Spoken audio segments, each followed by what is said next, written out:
been abducted from their family members, and they are forced into being Muslims, and they are forced to marry men of Muslim faith, and they are forced of having children throughout with men, and their parents have no idea in any way whatsoever what happened to their children. They are going to the police department, and the police department gives them nonsense of an answer because they are run by the Sharia government, and they are supporting all the actions that are taking place in Egypt. On Christmas Eve, the Coptic Christmas Eve of January 6th, a massacre took place after the Christmas night. They killed 6 teenagers, and they have abused them in the worst way possibly physically. They have mutilated their bodies, they have cut them into pieces, and their only crime was that they are Christian. I also have heard of a Muslim mother asking her child, not old enough to be in 3rd grade, what do you think of the Christians and Jewish people? The answer was, they are pigs and dogs. And they are the answer, and then she asked them another question. Why do you think we hate these people? Because they are infidels and unbelievers.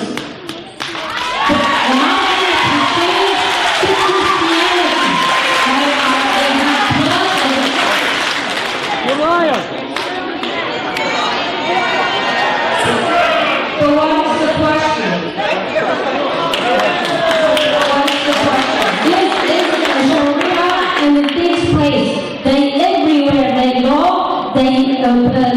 what is the question?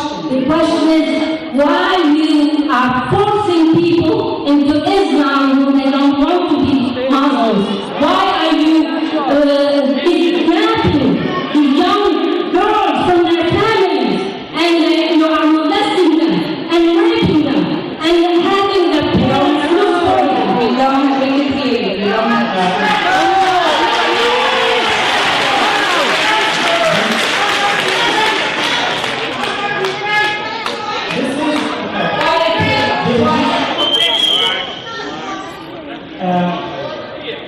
It is for fact that Egypt is not planned by the Sharia. And anybody, Robert knows that very well, and anybody who studies Islam and has a minimum amount of knowledge about the Muslim world knows very well that Egypt is not by the Sharia. This is correct, Robert?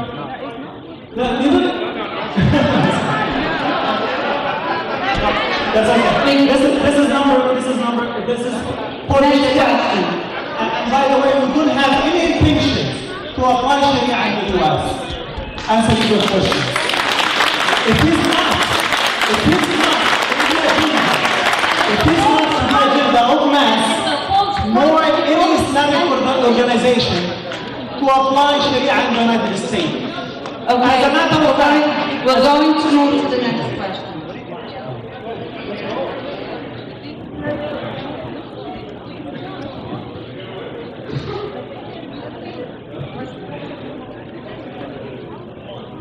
Next question. And I'd like to know, what was the real estate agent involved in the sale?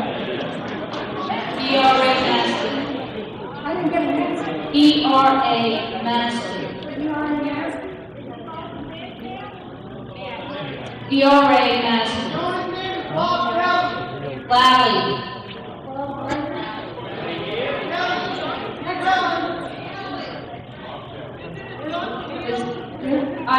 Robert gave me Lally. Robert, ERA Master. Yes. That's correct. Do you agree with this? Every terrorist, past, present, living and dead, was meant by an imam who came out of a mosque. No? Machiavelli did not come from the mosque.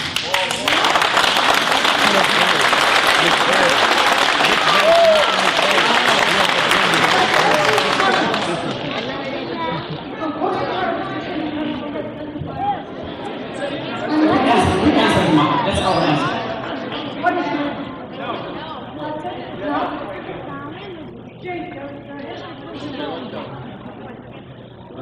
If you answer no, they say no. Yes or no. If they say no, they say My name is Roy. Peace be with us. My question is directed to Muhammad. The United States was started as a religious refuge, but over the years, we've gotten worse morally. So we're really not the nation we started with. Since the beginning of man, there have been many wars, and starting from Mahabharata, of the way that man should live and get along with each other. My question is, do you think that Sharia is a suitable candidate for the peace among men, nations, and your reason for saying so?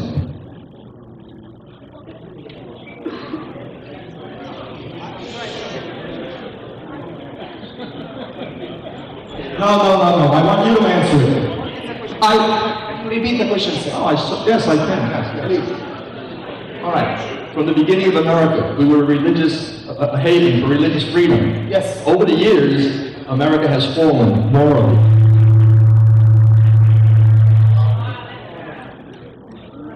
Since the beginning of time, starting with the laws of Hammurabi, man has come up with many laws and systems. My question to you is, do you think that Sharia is a suitable candidate to promote peace and love and compassion among men and nations? And why is it, what reasons do you have for your answer?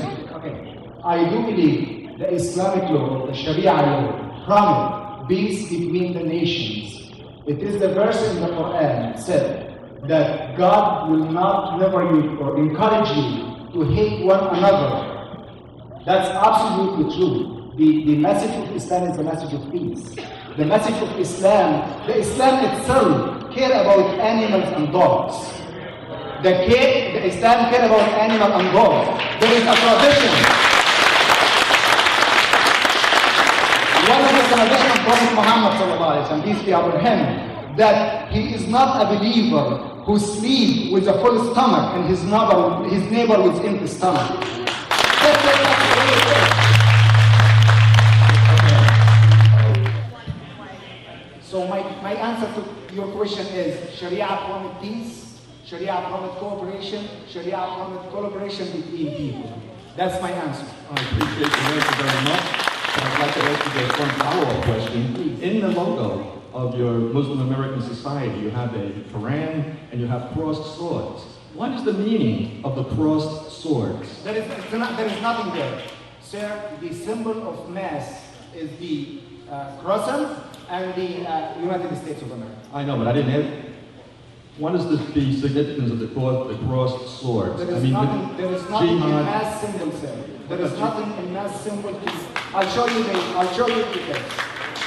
The logo is here, sir. This is the logo of mass. It is mass with the crescent and the two South American, North American.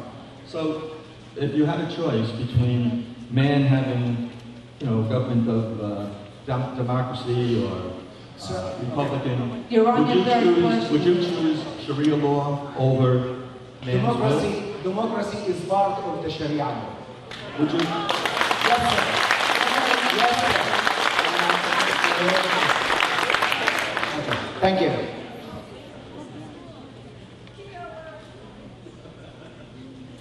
My name is Joan, and I have one very simple question to the Muslim American Society. I was on the phone this morning with the FBI, and I would like to know why the MAS is on the watch list for terrorism.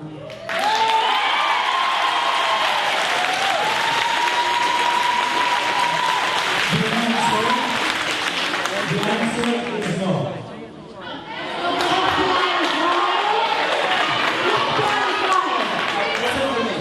Listen to me. I want you to check the list of the terrorist organizations in the United States. MAS is not one of the terrorist organizations. If you need your information, I don't need your information. I want the truth. And from you three very honest men, you are not telling them. there is okay. You are telling me the FBI is listed for. My name is not sister, brother. My name is Joe.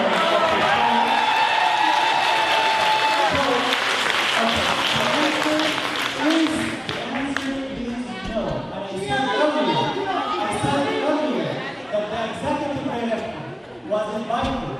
by the Department of Homeland Security in last May, this is the last May, to attend a meeting with other leaders.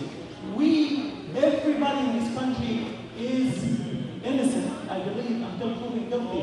You need to bring proof. You need to bring proof that there are innocent people. I invite everyone here to please contact the FBI, not the MAS. I'm not on the list.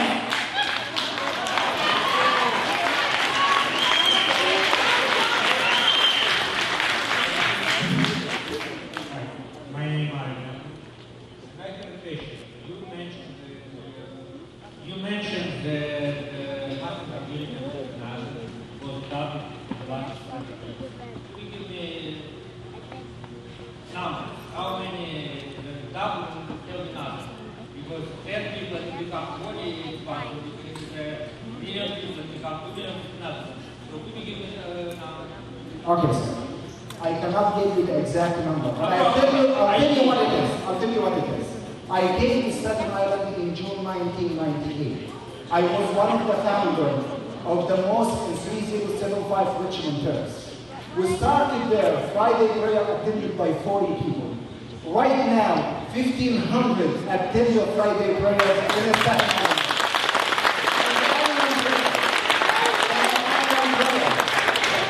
And the annual prayer, which is the Eid prayer after the end of Ramadan.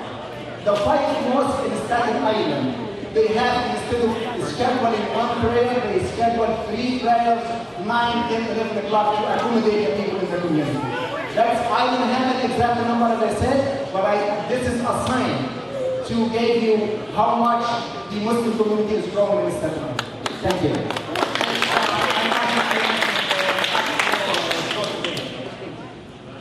Another question is, you said that most of them, how many actually you plan to get community taqiyya? How many households you plan to serve? How many households? How many households? How many house families? Yeah, families. How many families do you plan to be members of your group?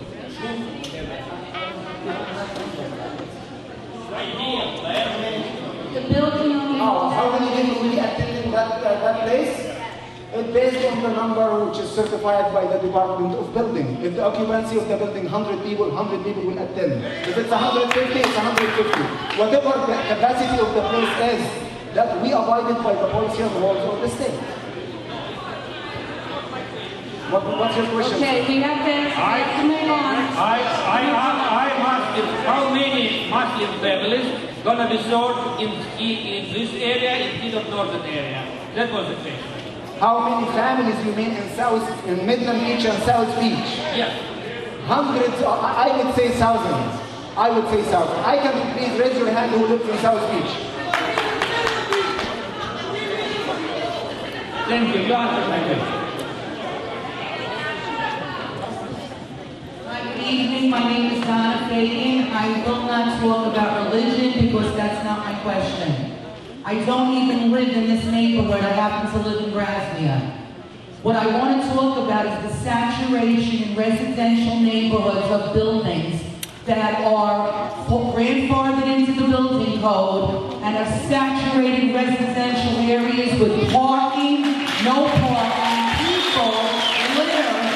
I experienced it in my neighborhood with doctor's offices. The laws from the 1950s when the doctors lived upstairs and they took care of their patients and they went right down from their residence. The law is being changed with doctors' offices and preschools and schools in residential areas. People do not have resentment with the residents in the area when they can't come home from work and park.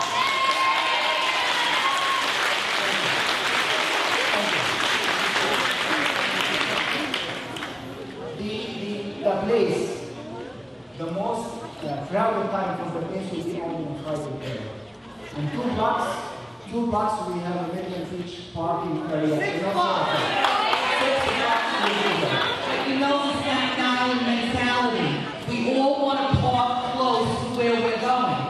We don't want to walk 6 blocks in the rain or snow.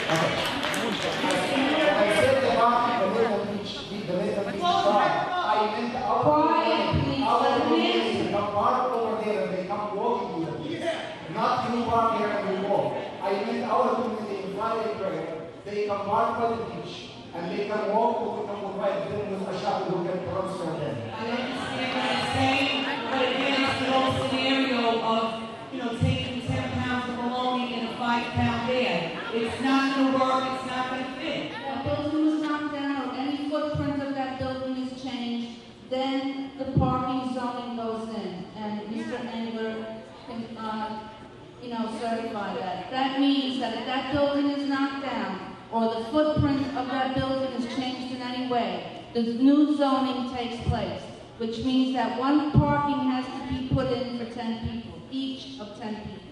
So, unfortunately, this building was built in the 50s, it fell within the old zoning law. It does not require parking. That's the zoning it's going to create. Of course it's going to create a problem. Look at the And it's going to hospital, create a people problem. doesn't live in a hospital. But that's the way the building is.